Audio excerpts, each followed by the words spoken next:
Batmobile lost its wheels and the Joker got away. Hello, my baby! Hello, my honey! Hello, my ragtime gal! Sonny, you kissed my wife! Baby, my heart's on fire! It's been a while, but we're reviewing another Masterpiece figure. The Masterpiece line boasts figures that are bigger, more detailed, more complicated, and more expensive.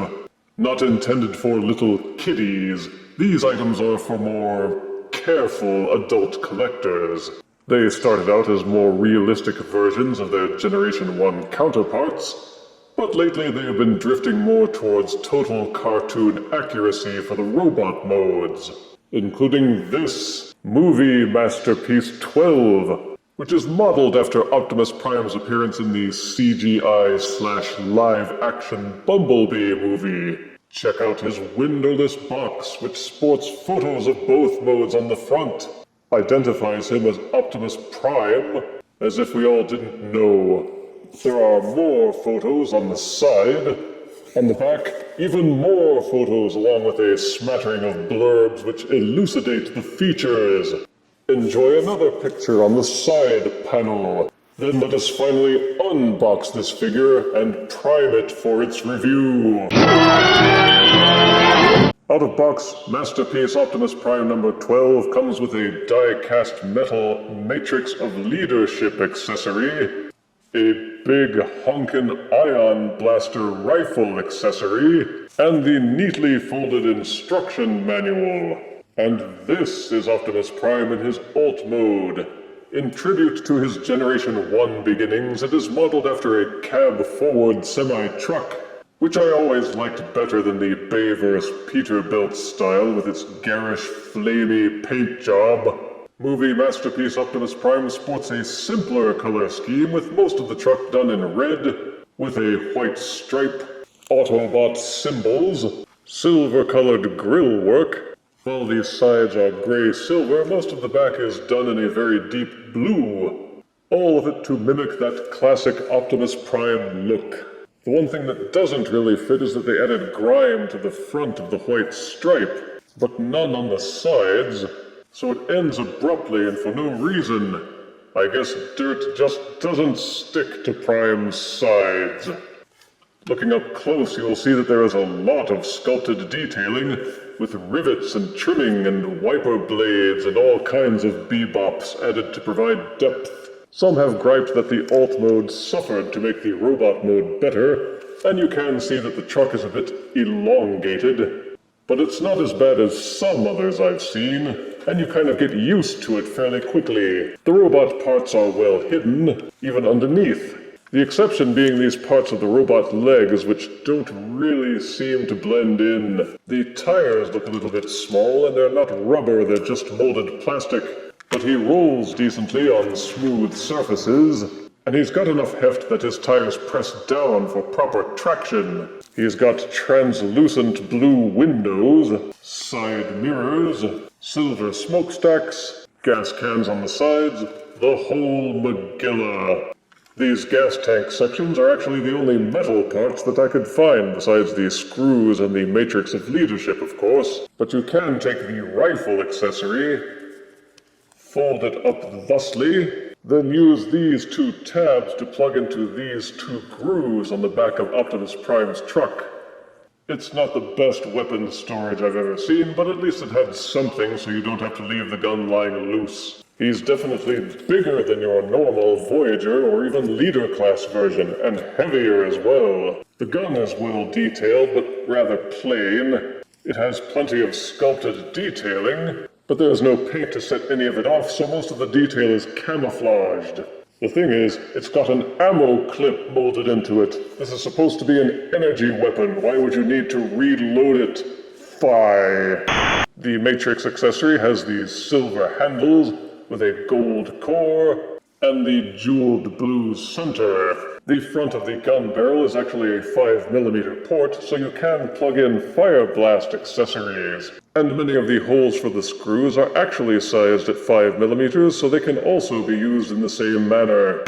Transforming any Masterpiece figure can be a chore, and this figure has almost 50 steps. But unlike some other Masterpiece figures, there don't seem to be any steps that are difficult to the point of scaring you off. Start off by taking these laddered sections at the side of the truck and folding them upwards. Do the same with this panel off at the back. This gray section at the back of the truck is pegged into these portions of the robot legs. Untab them and pull them loose, and fold out the gray section by means of these accordion hinges. These tiny portions at the front fold up like little trap doors, and the whole sections lift up as well. Fold these sections all the way back so that they're inverted, and you kind of leave these sections folded up like this, like little forklift handles. This part is one of the most difficult. The arms are fitted very snug inside the truck cab. You kind of have to waggle and jostle it until you feel it loosen a little bit. Once it is slightly loose, you can rotate this hinge at the back of the truck, which is the arm shoulder, and that should allow you to ease the arm outwards. Then this part should be familiar as part of the classic Generation 1 Optimus Prime transformation. You fold the arm outwards, give it a little bit of a rotation. You will see the robot hand tucked into the side here. Unfold the hand from inside the arm, then fold this panel to cover up the gap. You'll need to rotate the arm at the bicep so that the fist is pointed forwards and the elbow joints bend forward properly. Toward the back of the arm, fold down this little panel. There's a tab right underneath it and a groove right back here. Those peg and tab together. Fold and close up those little panels up at the top. The top of the smokestack rotates. So give it a little twist until this curved section is pointing backwards. This panel on top of the truck pops up. There is a smaller panel at the back. Fold that upwards. This will give enough clearance for the robot head to rotate upwards and lock into place. And if you want, you can end the transformation process here and have a rock'em sock'em truck. Fold down this little gray bit in the front of the cab. The front tires tab into the front bumper. There is a tab and groove on the inside that you push together when transforming to alt mode. Pop those loose, then rotate the tires down. Flip them up and out of the way just a little bit. From underneath the truck, fold out the robot underpants until they are facing forward under the bumper. Then Optimus Prime's body kind of folds down. Make sure that you plug the underpants into his crotch. Use this swivel joint to give the upper body a 180-degree twist. What were the front tires have to use these dual hinges to fold inwards and backwards until they collapse in on themselves. Then fold up the tires until they are flush against the spinal column. You'll notice they remain a bit slanted. That's by design, don't worry. And use this groove here to peg into this tab. It pegs into Optimus Prime's neck and makes it so that you can't lean his head back and forth as well. And as you have guessed, you take this portion here and fold it on these inverted hinges, tuck it under the chest and lock it in, and it will become Optimus Prime's mighty abs. By comparison, the legs are much simpler to transform. You simply untab and pull them apart. When transforming to alt mode, they peg together using these pegs and holes, and the bumper clips together with these tabs. Going to the rear bumpers, you take what are the robot feet, untab them, and rotate them outward and down. You will notice that the rear tire sections peg into here, pop those loose and swivel them up. They swivel out on these little hinges. Rotate the tires so that they are pointing upwards. Take these knee flaps and extend them out. Don't worry, they're going somewhere with this. Flip these blue panels out from the back of the knees. Then take the metal gas tanks and flip them down inside the robot shins. Flip up the rear tire section so that they're inside the shins as well. Then flip the blue panel back down. These tire grooves on the blue section of the plastic will fit between the two tires in the back. These knee pad sections become the shin guards. When transforming to alt mode, these tabs on the inside of the shin guard peg into this groove here to lock them into place for the alt mode. But for the robot mode, untab them. There is an internal mushroom peg swivel. Tilt and angle it so that it will rotate, then lock it back down. This tab here will peg into this small groove on the inside of the shin and lock it into place. Refold these little flaps inwards to cover the knees. And of course you can't just leave the rear bumper hanging off of its heels like this. Each one of them will tilt inward slightly, then the back half will click up against the back of the heel to make it a little bit more shoe-like. The robot mode is where this figure struts its funky stuff. Those who hate Bayverse-themed figures may loathe this one on principle, but this model strongly tributes his Generation 1 appearance, only with much more detail and realism. Check out all the awesome detail in the sculpting, with plenty of mechanical ridginess to give him lots of dimension and depth. Even the head and the faceplate have extra lining and detail, yet it still doesn't stray far from the classic. He still has his blue helmet and silver faceplate, his red truck body with window pecs, silver underpants and thighs, and deep blue shins and boots. These smokestacks are still on the shoulders, along with the Autobot sigils. They even crammed in those weird play button arrows on the forearms. Looking at him from the sides or from the back shows equal care and attention. Nothing really looks out of place, or as if it doesn't belong. It's all Prime, baby. The paintwork is clean, and that's to be expected since this is a larger figure with plenty of space to cover. The silver-colored plastic seems decently metallic. He has a few parts that are softer plastic, which include the ends of the smokestacks, and his little bunny ears on the helmet. But these are parts that seem like they would be more prone to breakage if hard plastic had been used, so they can perhaps be forgiven for using softer material.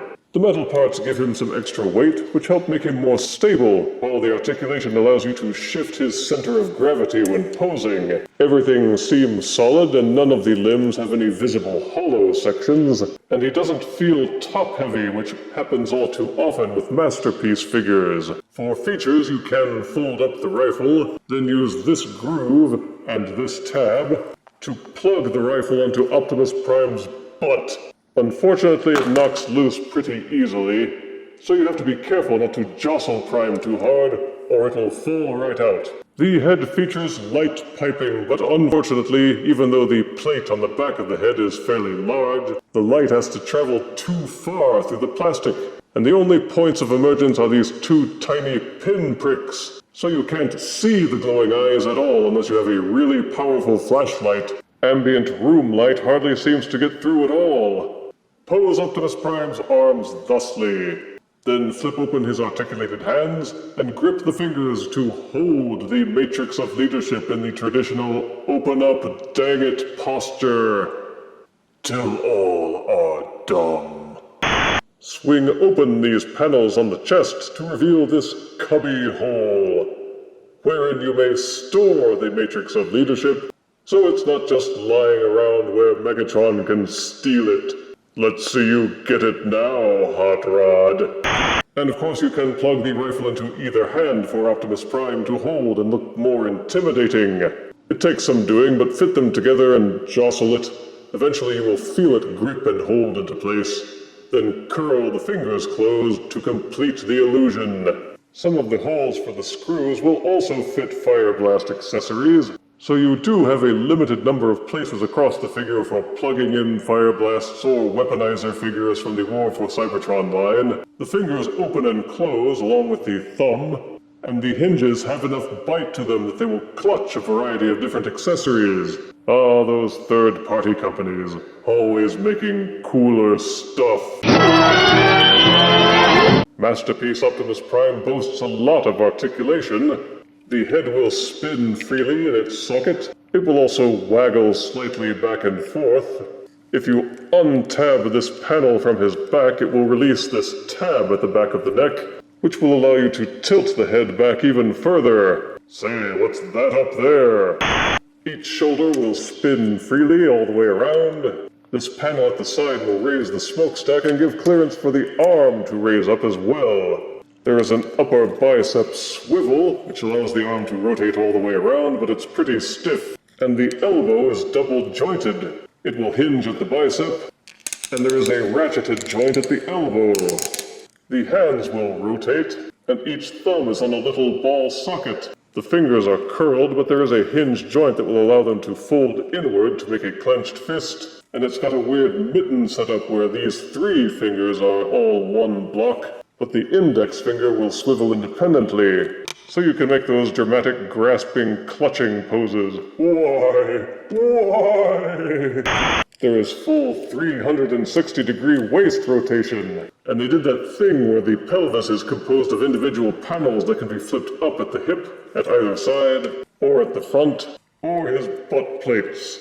All of this pelvis skirt action is intended to give the legs clearance for their articulation, because each leg is ratcheted and will kick forward about this far until you start hitting the pelvis. It will also rotate backwards about this far. There is a rotation joint at the lower thigh, just above the knee. The knees are ratcheted and will bend backwards about 90 degrees. It's also rigged with an internal hinge so that you can tilt the ankles in and out. And one trick you can do is unhinge the shin panels. This will allow the foot to tilt forwards. So even though it may seem as if Optimus Prime's articulation is limited, with parts crashing, many of his panels will actually shift slightly so that you can overcome that, and you can put him into a variety of excellent poses. For size comparison, here's Bumblebee Movie Master Optimus Prime next to classic Optimus Prime from Generation 1. Here is Bumblebee Masterpiece Optimus Prime next to Voyager Earthrise Optimus Prime.